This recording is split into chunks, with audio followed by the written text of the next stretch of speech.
Welcome to World of Soundtracks, a podcast where we explore storytelling aspects in films and TV through music. Whether it is comparing book adaptations, observing themes over a series, or microanalyzing the choice of instruments, we look at how the story is told and moves us. I am your host, Ruth Mudge, and today we'll be looking at the second of three adaptations of Persuasion, the 2007-2008 TV movie featuring Sally Hawkins and Rupert Henry Jones.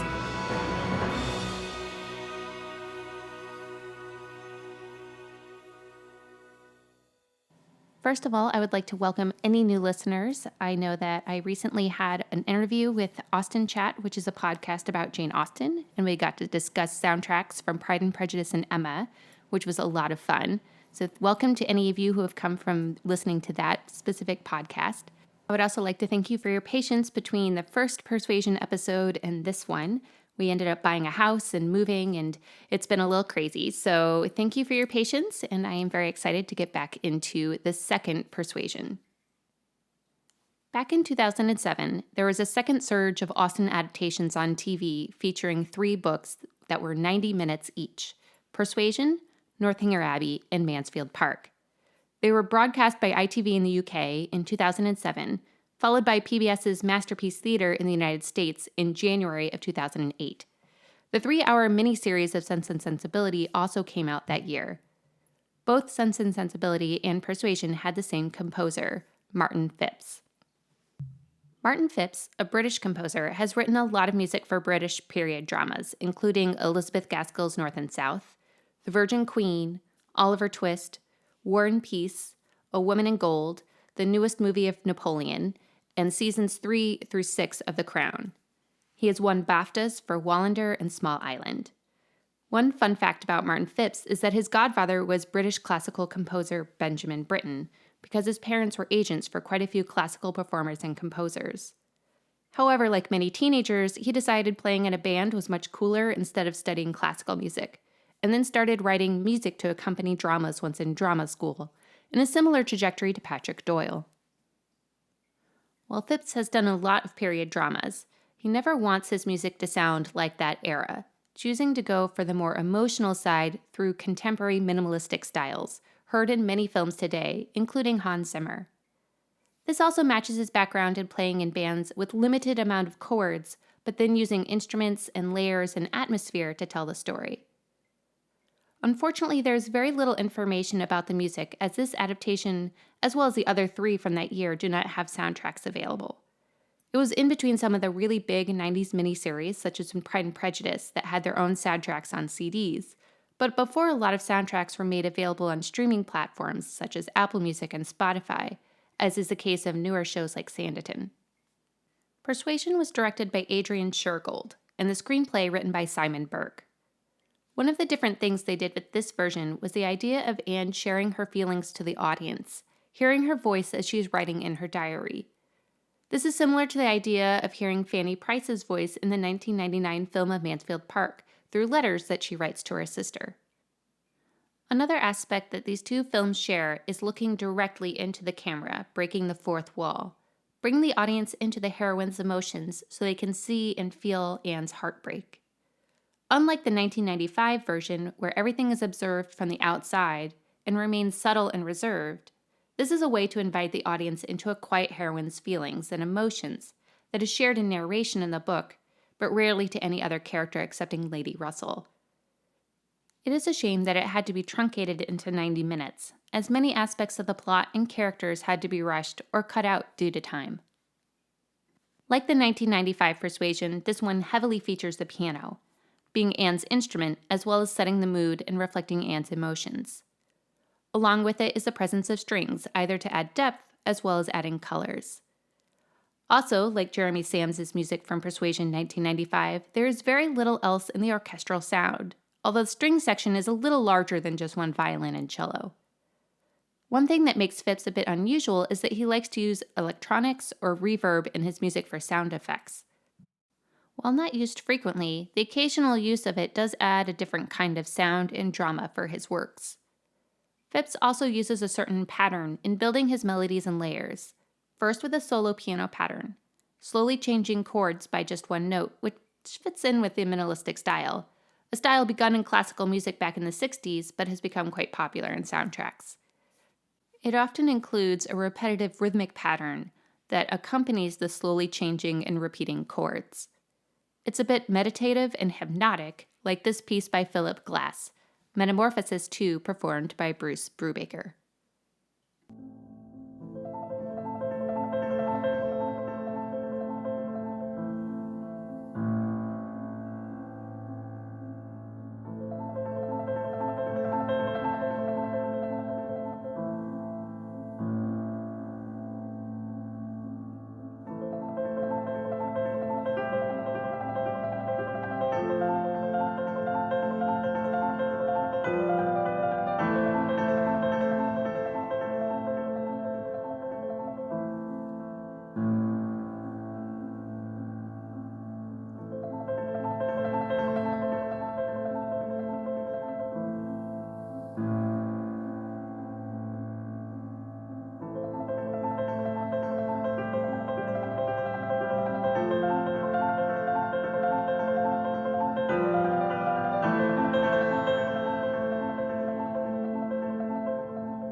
The opening of Persuasion begins with solo minor piano, and also contains the credits, as Anne is shown cataloging the pictures and overseeing the house being covered up and packed away.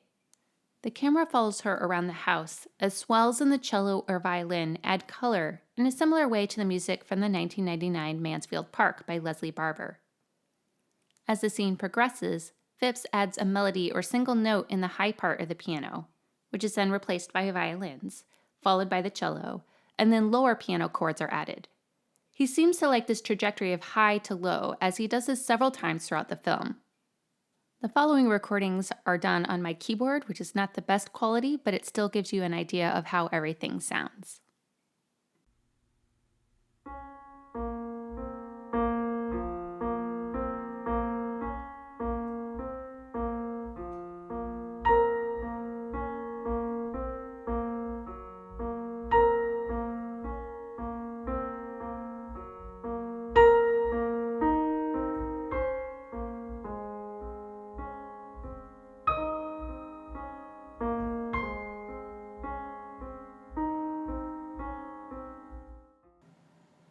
In this opening sequence, the melody starts going faster and lower as she runs through the house to greet Lady Russell arriving.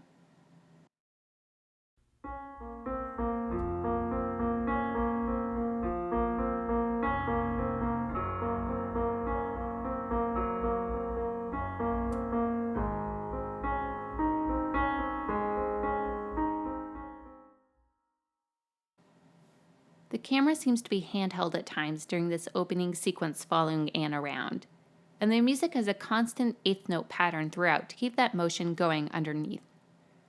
This Anne is not sitting back in the corner, but is the one making things happen, even if it is behind the scenes.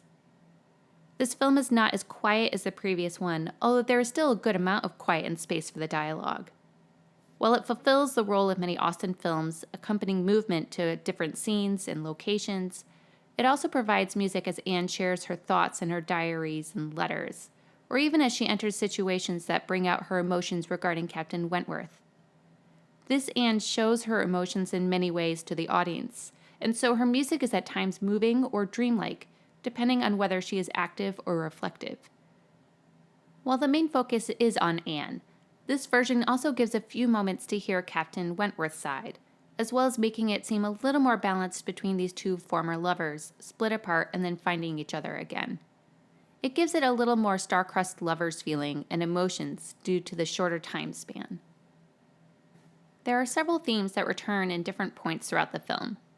The first that we just heard often accompanies scenes where there is more physical emotion, even while dealing with emotions at the same time. This music accompanies the group as they walk to Winthrop, including Captain Wentworth catching Louisa, and the music becoming more intense with the faster portion as Anne trips and falls off the tree log with Wentworth catching her. The next time it plays as Mary tells Anne that she needs her as they are going to travel to Lyme, once again accompanying both the moving and traveling. As they travel to Lyme with Anne in a coach and Wentworth on horseback, Anne finishes a diary entry narrating over the scene, where she recognizes that he cannot forgive her, and she cannot help but look back with infinite regret. However, this theme is not just for Anne, but the same music accompanies Captain Wentworth walking across the fields in Lyme with Captain Harville, learning to his horror that his unguarded actions towards Louisa meant that many believed that they were as good as engaged, while Anne is telling Lady Russell in a carriage that very fact, that they expect to hear of their engagement very soon. This time, it is Frederick dealing with deep regret, while he is walking and Anne is traveling in a carriage. This is one of the more dramatic themes, and clear rhythmic patterns that repeat while adding layers with the strings. That being said, many of these themes are not as melodic in nature, as is the case with many minimalistic pieces. In contrast, one of the other returning sections is much more dreamlike, beginning with a single high repeated note in the piano, before wandering around both melodically and harmonically. It seems more ethereal, and often behind dialogue, unclear whether it is in minor or major. It is the music for memories locked down for both Anne and Captain Wentworth as they begin to see each other, both remembering the past. It is a bittersweet melody of both regret but also possible new beginnings.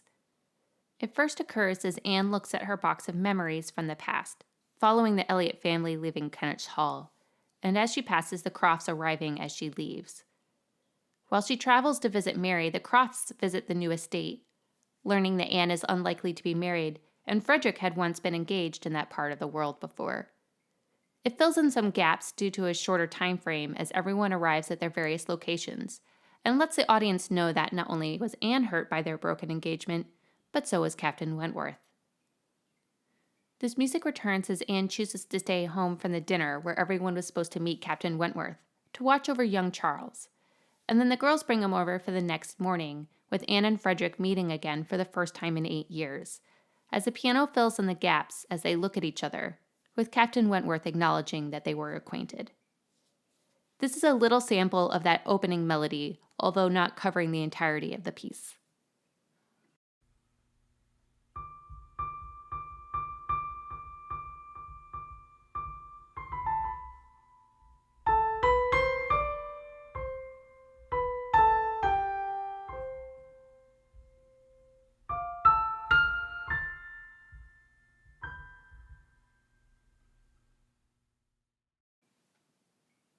High electronics are often used for more of a dreamlike feeling.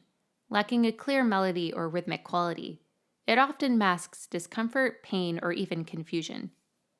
It is first heard as Anne overhears Louisa tell Captain Wentworth why Anne refused Charles, being persuaded by Lady Russell, and then again as he helps her into the carriage with the Crofts on a dissonant chord, before they discuss their expectations that he might marry Louisa. It also returns with chimes as Captain Wentworth asks Anne for her advice in how to break the news of Louisa's fall to her parents. While flattered that she should be asked, it is also over a heartbreaking incident. This version also returns when she receives a letter at the end to expect his call. High electronics also accompany Captain Wentworth as he tells Harville that he loves Anne but realized it too late, thinking that he was bound to Louisa before hearing of her engagement to Benwick, setting him free. In all these incidences, there is an agitation of spirit, but yet a longing for the other person. However, electronics are not used just for Anne and Captain Wentworth, but also plays in key moments with Mr. Elliot. High electronics accompany the moment when Anne runs into Mr. Elliot in the staircase, and then later as she discusses Mr. Elliot with Lady Russell in the pump room, untrusting of his motives with his sudden attentions to her family, and then near the end as Mrs. Smith tells Anne of the true nature and motives of Mr. Elliot. This fluidity of sound matches his lack of sincerity. The main theme for Anne and Captain Wentworth's relationship throughout the movie is heard in the strings. It first plays as Anne narrates that she and Captain Wentworth are worse than strangers as they can never be acquainted before arriving for dinner at Kellynch Hall. The melody lingers on a high note with tension following a major seventh as she waits and looks to see him enter before the music resolves. What is fascinating is that the low strings hold the same low major chord throughout the majority of the piece, Yet the cello that plays the main melody lingers on many dissonant notes, giving it both a sense of longing, regret, and hope, depending on the circumstance. It captures the essence of their passion, lost and then renewed. It is also the only theme that does not heavily feature a piano.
This piece later returns as Anne learns from the Crofts that Louisa married Captain Benwick instead of Captain Wentworth, to her shock, and then they both run into each other at a shop in Bath, escaping the rain.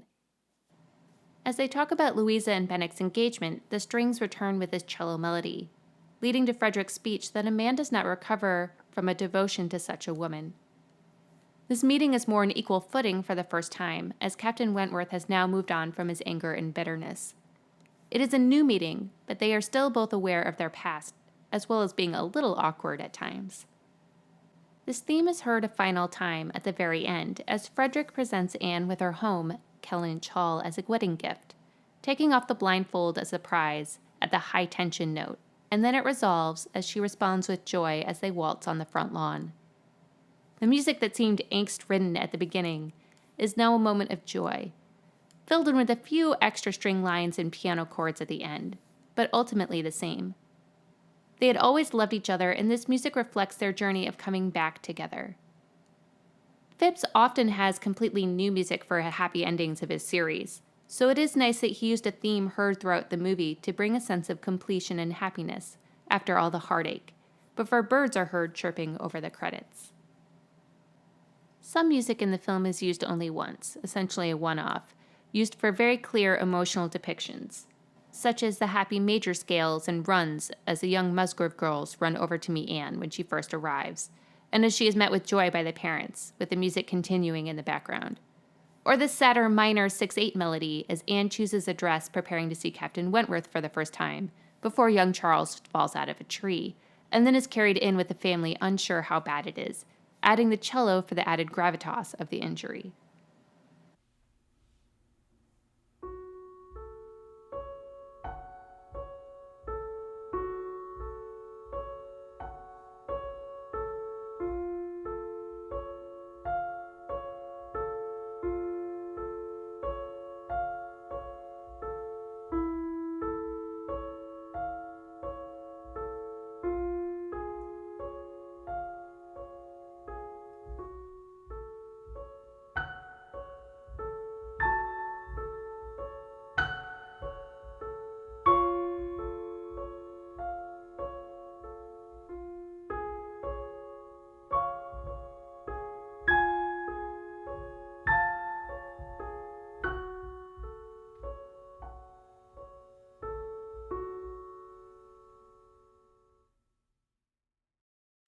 In contrast to the 90s Persuasion, the majority of the time in Lime is quiet, while the wind and waves are heard, lending to a certain wildness. However, in contrast to the other film, which had Louisa's fall in silence in slow motion, here the piano accompanies Louisa, going up as she runs up the stairs, and a low chord as she hits the ground. This scene leads to a main piano theme used in the two most dramatic moments in the film. The first time almost seems like a variation or fantasia around the main theme, as Louisa hits the ground. Anne takes control, and everyone is helpless in the horror and shock, especially Captain Wentworth. This theme comes back in a simplified manner when Anne tries to reach Captain Wentworth near the end, being constantly interrupted by friends and Mrs. Smith, only to receive his famous letter. Electronics are added as a texture as she runs, adding lower octaves near the end, and going faster as Anne tries to find him after reading the letter and running into the Crofts. While seeing her run through Bath is a slightly controversial scene, the music and the pulse adds to the drama of her emotions, finally hearing that Frederick still loves her, and trying to find him after all this time. The music also continues a back and forth between minor and major, with a little unresolved dissonance throughout that reflects her churning emotions.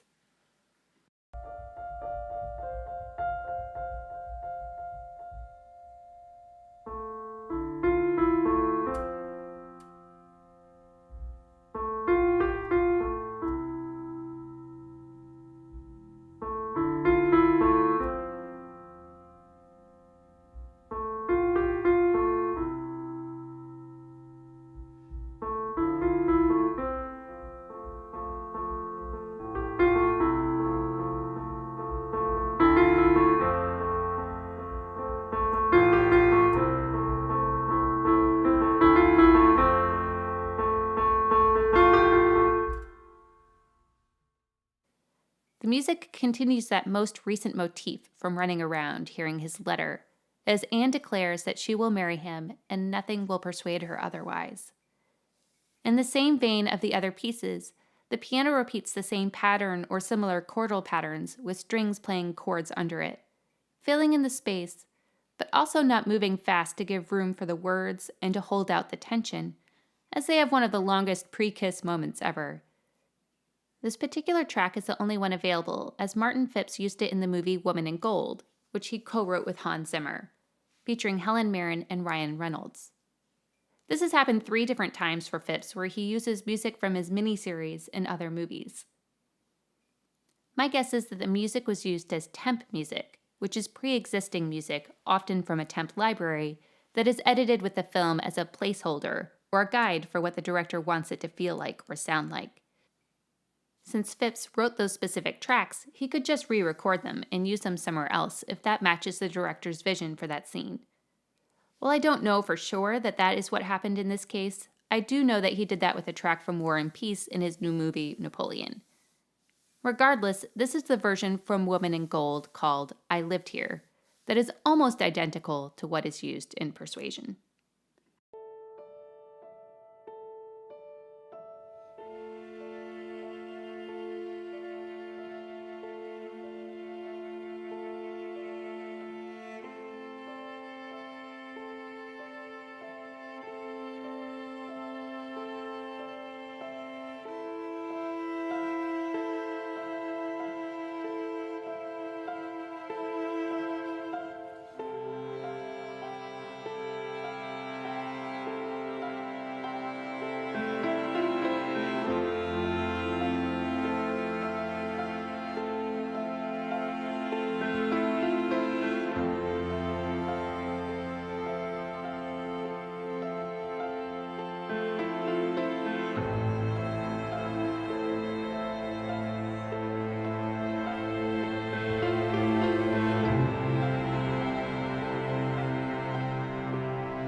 What is not on the track is how it ends with quiet piano in major, as Anne smiles happily and contently to the audience while writing in her diary after the kiss, showing you all that you need to know without words.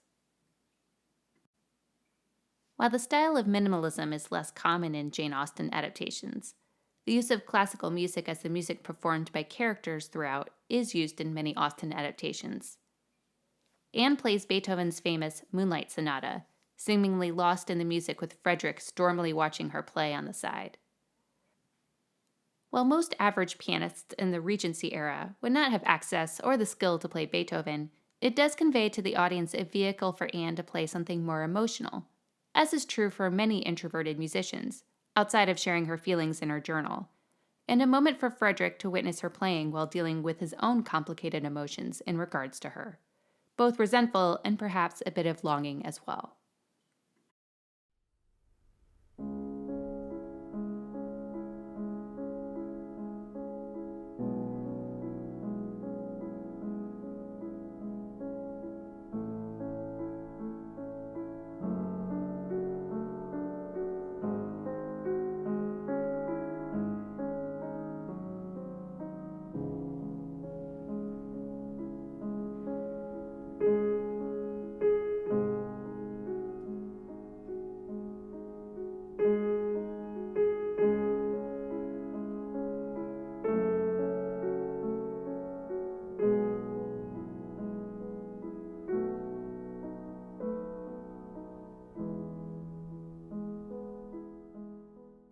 This classical piece is also a great example of broken chords, something that is used quite frequently in minimalistic periods, really connecting the two together. Mozart's Symphony 25 is the piece performed for the concert in Bath, as Anne runs out of the beginning, following Captain Wentworth's dramatic exit, leaving after the first few chords were played, unable to contain his jealousy in regards to Mr. Elliot. The stormy minor nature matches both of their high emotions and feelings for each other, and yet unable to communicate, letting misunderstandings rule. Mozart is used for many Austen adaptations, especially Love and Friendship, which does a great job of incorporating dramatic classical music.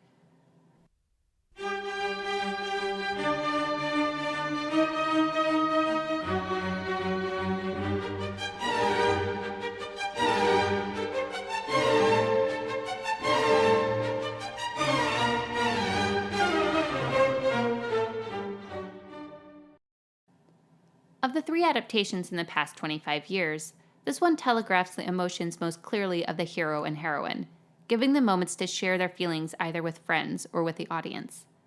The goal of the music was to provide moments that matched the emotions within the color palette of piano and strings, often used for period dramas, as well as electronics, which is less common. The style of quiet minimalism gave room for dialogue, and yet a rhythmic motion when needed for movement, whether physical or emotional. It built up layers from high to low or adding in more instruments to build tension, to give a sense of motion, and to feel moments of both grief, longing, and joy intermingled. While it is a shorter adaptation, Phipps still managed to write a few key themes that embodied the deep feelings reemerging and reuniting between the couple after such a long time. This concludes the second adaptation of Persuasion, and the undercurrent of minimalism, yet emotional themes, matching the feelings of both Anne and Captain Wentworth, aiding to help guide the audience in what they are feeling. Next time, we will focus on the Netflix movie from 2023 with music by Stuart Earle. In the meantime, you can join in on discussing all the musical moments regarding this Persuasion from 2007 or 2008 in the Facebook group World of Soundtracks, or on X and Instagram at WO Soundtracks. Please like and subscribe, share with friends, and even leave a review on Apple Podcasts, Spotify, or Amazon. We start to get more viewers and listeners, especially with reviews in the Apple Podcasts, so that would actually be very helpful. I also highly recommend subscribing so you don't miss when the next episode comes out, especially as it has been a little more sporadic. You can also reach out through my website, ruthmudge.com. Until next time, happy listening! A special thanks to all those involved to make this podcast happen, especially Edith Mudge for the title music and Lindsay Bergsma for the graphics. This is World of Soundtracks.